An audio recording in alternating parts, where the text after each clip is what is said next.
You may not realize it, but your brain actually processes information in two very distinct ways. Like when you look at this photo, you instantly know she has blonde hair, is visibly angry, and likely has some choice words to yell. Without any effort, you experienced fast thinking. But if you look at the following problem, something different happens. Sure, you immediately know it's a multiplication problem and you knew you could solve it if you had the energy, but didn't.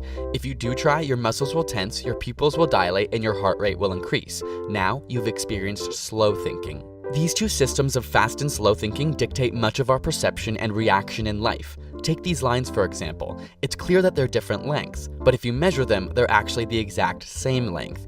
Even now that you know, System 1 or your fast thinking can't stop seeing the illusion because it acts automatically. A similar effect is seen here. Which figure is the largest? Again, they're all the same size, but the suggestion of perspective and depth causes your System 1 to interpret the picture as three-dimensional, even though it's on a flat two-dimensional surface. It's making quick work of the available information, and so your conscious System 2 or slow thinking must compensate after the fact and choose not to believe your intuition or instinct. Want to see your System 2 in action? I'll show you a string of 4 digits, you read them aloud, then add 1 to each of the original digits.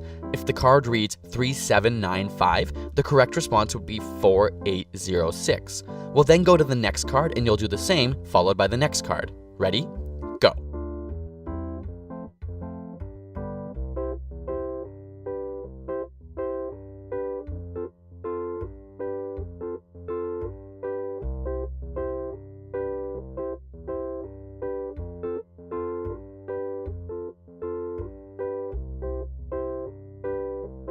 Few people can cope with more than 4 digits, but even harder is add 3. The interesting bit is that though your pupils would have dilated, you often become effectively blind when you fully engage System 2. Did you notice the color of the text change? Or how about the fact that the numbers completely changed when I put them off to the side? Listen to the following puzzle. A bat and a ball cost $1.10. The bat costs $1 more than the ball. How much does the ball cost?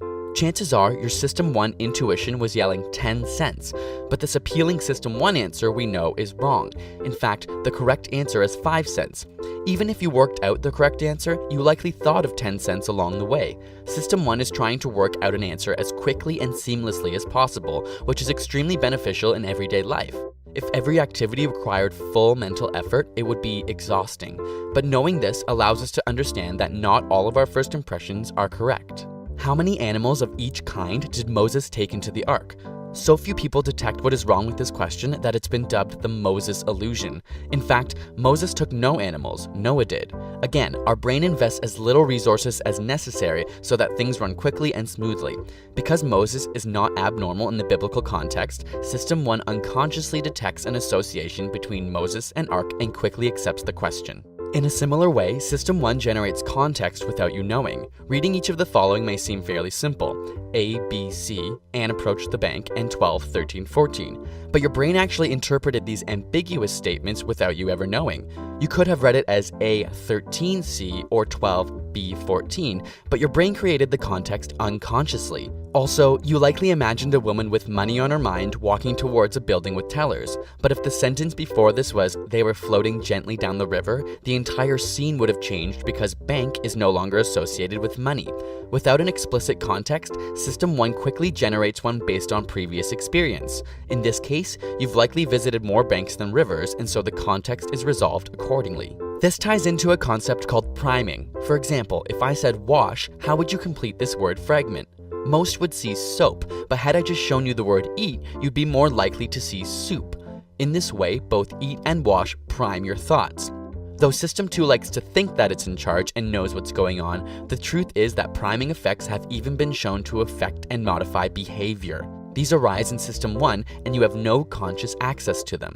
If you'd like to learn more about the thinking systems in your brain, check out the book Thinking Fast and Slow by Daniel Kahneman, which covers it in great detail. I'll put a link in the description which you can check out. Got a burning question you want answered? Ask it in the comments or on Facebook and Twitter, and subscribe for more weekly science videos.